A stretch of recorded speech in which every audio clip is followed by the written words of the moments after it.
بے شک آج ہمیں دبانے کی کوشش کی جا رہی، آج ہمارے بولنے پر پابندیاں لگائی جا رہی. یار ہم نے کسی کو کچھ نہیں کہا، ہمارے علماء نے کسی کو کچھ نہیں کہا. اب اگر کوئی زبردستی اپنے آپ کو سمجھ لے تو اس میں غلطیاں ہماری کیا ہے؟ کیا غلطی ہماری ہے؟ یار اعلیٰ حضرت نے ایک دعا لکھا کہ نہیں لکھا؟ ہم نے 100 سال سے اس دعا کو پڑھتے چلے آ رہے. ہم دعا کرتے یا الہی رحم فرما مصطفیٰ کے واسطے، یا رسول اللہ کرم کیجیے خدا کے واسطے، مشکل حل کر سہے مشکل گسا کے واسطے، کربلائے رب شہید کربلا کے واسطے، بحر شبلی شیر حق دنیا کے کتوں سے بچا، ایک تارک ہم دواہ پیریا کے واسطے. جب یہ دعا ہم اپنی مسجدوں میں پڑھتے ہیں تو وہاں بھی کہتا کتا ہم کو کہا جا رہا ہے. تو یہ اپنے آپ کو کتا سمجھے، اس سے ہم کو کیا لینا دینا؟ ہم نے تو اپنی زبان سے کسی کو نہیں کہا، ہم نے تو صرف اتنا کہا پہلے شبلی شیر حق دنیا کے کتوں سے بچا. اب وہ دنیا کی قومیں اپنے آپ کو کتا سمجھے، وہ ان کا مقدر. پھر اگر کوئی شیر پڑھ دیا جائے اس میں کتے کا لفظ آ جائے تو کوئی سمجھ لیتا کتا ہم کو کہا جا رہا ہے. یار ہم اتنے گر نہیں گئے کہ ہم کتے ہو جائیں گے، لیکن اگر دنیا خود اپنے آپ کو کتا سمجھنے لگے تو وہ ان کے مقدر کی بات ہے. حالانکہ کتے کا معنی یہ نہیں ہوتا ہے. کتا اگر اصحاب کہف کا وفادار کتا ہو جائے نا، کتے کی بات اگر ہے تو کتا اگر وفاداری پر آ جائے اور اصحاب کہف کا کتا بن جائے. جب اصحاب کہف کے چند لوگ بادشاہ کے ڈر سے غار کی طرف چھپنے کے لیے چلے نا، ان کے پیچھے پیچھے کتا جا رہا تھا، ان کے پیچھے پیچھے کتا چل رہا تھا. ایک شخص نے پتھر اٹھایا، ایک اللہ والے نے پتھر اٹھایا، اٹھانے کے بعد کتے کو مارا. جب کتے کو مارا نا تو کتے نے اللہ کی بارگاہ میں دونوں ہاتھوں کو اٹھا کے پیر پہ کھڑا ہوا، دونوں ہاتھوں کو ایسے کیا اور کہا اللہ تو مجھے زبان دے تاکہ میں تیرے دوستوں سے بات کر لوں. اللہ نے زبان دے دی. کتے نے کہا اللہ والے یہ بتاؤ مجھے مارتے کیوں ہو؟ تو کہا تم کتے ہو، تمہاری فطرت ہے بھوکنا. ہم لوگ چھپنے جا رہے ہیں، وہاں جاؤ گے بھوکو گے، لوگوں کو پتا چل جائے گا ہم فلاں جگہ ہے. اس نے کہا ہم لوگ کتے نہیں جو اللہ والوں پر بھوکتے ہیں، بلکہ ہم تو آپ کے وفادار کتے ہیں. ہم کتا ضرور ہے مگر آپ پر ہم بھوکنے نہیں جائیں گے، بس ہمیں اپنے ساتھ چلنے کی اجازت دے دیجیے. دنیا نے تاریخ دیتا ہے، قرآن کا مطالعہ آپ کریں. وہ کتا گیا انس اللہ والوں کے ساتھ، وہ غار کے اندر ہے، کتا اپنے زانوں کو اسی غار کے پھرانے پر بیٹھا ہوا ہے، ان کی حفاظت کر رہا ہے. اللہ کو اس کتے کی ادا اتنی پسند آئی کہ کل میدان محشر میں اسی کتے کو مولوی پل میں باورا کی شکل میں اللہ تبارک و تعالیٰ جنت الفردوس میں اعلیٰ مقام عطا فرمائے گا. پتہ کیا چلا؟ یہ کتا اگر اللہ والوں کا وفادار ہو جائے تو اللہ اس کتے کو جنتی بنا دیا کرتا ہے. ایک مولوی اگر نبی کا گستاخ ہو جائے تو اللہ اسے کتے کی شکل دے کر کے جہنم بھیج دیا کرتا ہے.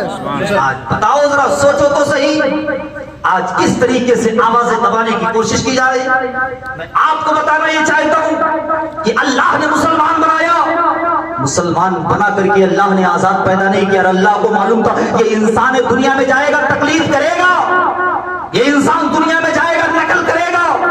جب اللہ کو معلوم تھا نقل کرے گا تو پھر کس کی نقل کرے گا؟ اس کا انتظام ہونا چاہیے. کس کے پیچھے چلے گا؟ اس کے لیے انتظام ہونا چاہیے. تو اللہ نے مسلمان بنایا، تو مسلمان بنا کے ہمیں اور آپ کو کسی غیر کا محتاج بنایا ہی نہیں تھا، بلکہ رب قرآن میں ارشاد فرما رہا ہے لقد کان لکم فی رسول اللہ اسوۃ حسنہ. اے لوگوں تمہارے لیے میرے مصطفیٰ کی زندگی یہ بہترین نمونہ عمل ہے. اگر نقل ہی کرنا ہے تو کسی دنیا دار کی نقل نہ کر، اس لیے کہ دنیا دار کی نقل کرے گا دنیا بھی تباہ و برباد ہوگی، آخرت بھی تباہ و برباد ہوگی. نقل کرنا ہے تو آمینہ کے لال کی زندگی کا نقل کر لے، نقل کرنا ہے تو مدینے کے تاجدار کی زندگی کی نقل کر لے، ان کے نقش قدم کی نقل کر لے. ان کی نقش قدم پر چلے گا تیری دنیا بھی کامیاب ہو جائے گی، تیری آخرت بھی کامیاب ہو جائے گی.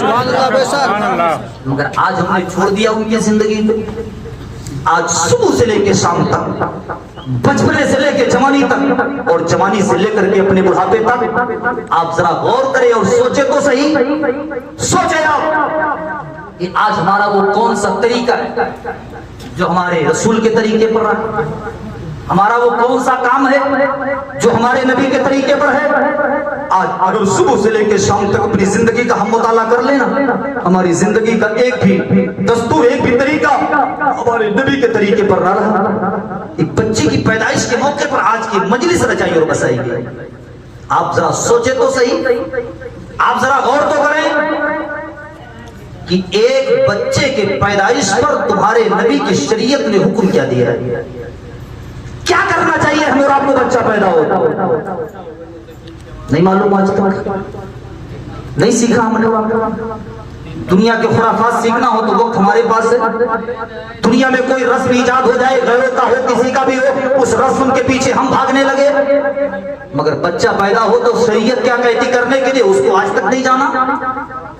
میرے آقا ارشاد فرماتے ہیں جب تمہارے گھروں میں بچے پیدا ہو نا تو جو سب سے پہلا کام شریعت نے بتایا ہے, ارشاد فرمایا ہماری اور آپ کے نبی نے بچہ پیدا ہو تو سب سے پہلے اس کے داہنے کان میں اذان دو اور اس کے بائیں کان میں اقامت کرو. اذان اور اقامت کا حکم دیا گیا, مگر جہالت نے اس قدر ہمارے اور آپ کے گھروں پہ پہراج بیٹھا لیا کہ آج رات کے 12 بجے بچہ پیدا ہو جائے تو پھر ہمارے گھر میں 10 آدمی ہوتے ہوئے بھی کسی کو اذان دینے کی تمیز نہیں ہوتی. اذان دینا نہیں آیا, صبح 10 بجے امام صاحب آئے تو ان سے بلا کر کے لا کے اذان دلوا دیا گیا. 10 گھنٹہ ہمارا بچہ ہماری بچی بغیر اذان کے پڑی رہی. اور کچھ تو عورتیں اس قدر ڈھیٹ ہو گئی نا, کہتی جب تک چھٹی نہیں ہو جائے گی اس کو نہلا نہیں دیا جائے گا تب تک اذان نہیں دی جائے گی, اس لیے کہ بچہ ناپاک ہوتا ہے. اذان جب ہوگی جب بچہ نہا لے گا, ماں نہا لے گی تب. کیا تم نے کبھی غور کیا یہ اذان دینے کا حکم کیوں دیا گیا؟ میرے اور آپ کے نبی نے بتایا 9 مہینہ ماں کے شکم میں رہنے کے بعد, چھوٹی سی دنیا میں رہنے کے بعد, جب ایک بچہ اس دنیا میں اپنی آنکھیں کھولتا ہے, اتنی بڑی دنیا دیکھتا ہے تو اس کا دل گھبراتا ہے, دل پریشان ہوتا ہے, وحشت و گھبراہٹ ہوتی ہے. اور ایسے میں شیطان موقع پاتا ہے اور اس بچے کو آ کر کے پنجے مارتا ہے, اس بچے کو آ کے نوچتا ہے.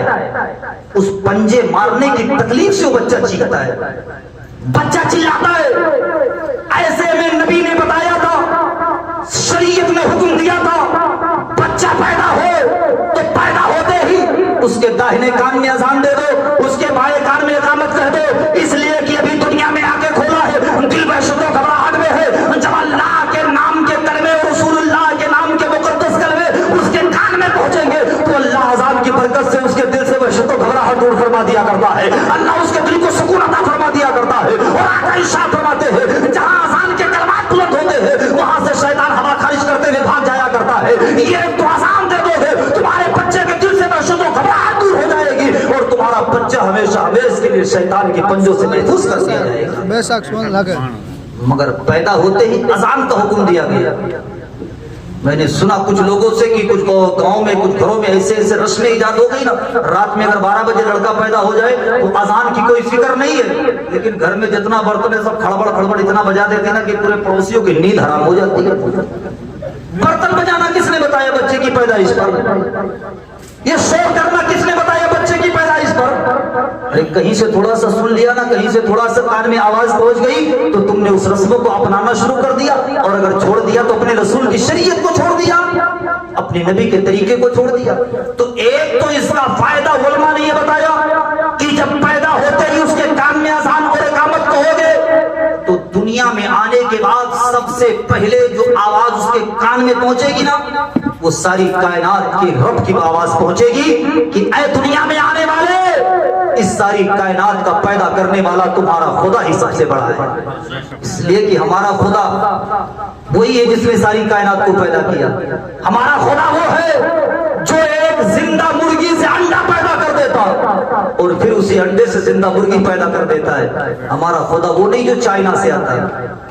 ہمارے خدا کو چائنا سے لانے کی ضرورت نہیں ہے, ہمارے خدا کو کسی اور چیز کی ضرورت نہیں ہے یار. ہمارا خدا تو وہ ہے جو لفظ کن کہہ دے تو کائنات پیدا ہو جاتی ہے. آپ ذرا غور کریں تو اس خدا کی آواز کانوں میں پہنچے تو اس کا ایک فائدہ یہ, اور دوسرا فائدہ یہ لکھا ہے کہ جب پہلے کان میں اذان بائیں کان میں اقامت دے دو گے تو اس آنے والے کو خبردار کیا جاتا ہے, بتایا جاتا ہے. اس لیے کہ آج گاؤں کی مسجدوں میں پہلے اذان ہوتی ہے, اذان ہوئی تو فوراً جماعت نہیں, بلکہ 12:30 بجے جمعہ کی اذان تو 1:30 بجے جماعت ہے کہ نہیں. اذان پہلے جماعت بعد میں, 15 منٹ انتظار ہوتا, 20 منٹ انتظار ہوتا, آدھے گھنٹے انتظار ہوتا ہے اذان کے بعد. اور اگر وہ ٹائم ہو بھی گیا 8 بجے اذان ہے, 8:30 بجے جماعت ہے, 8:30 بج گیا, اور اگر قاری صاحب وضو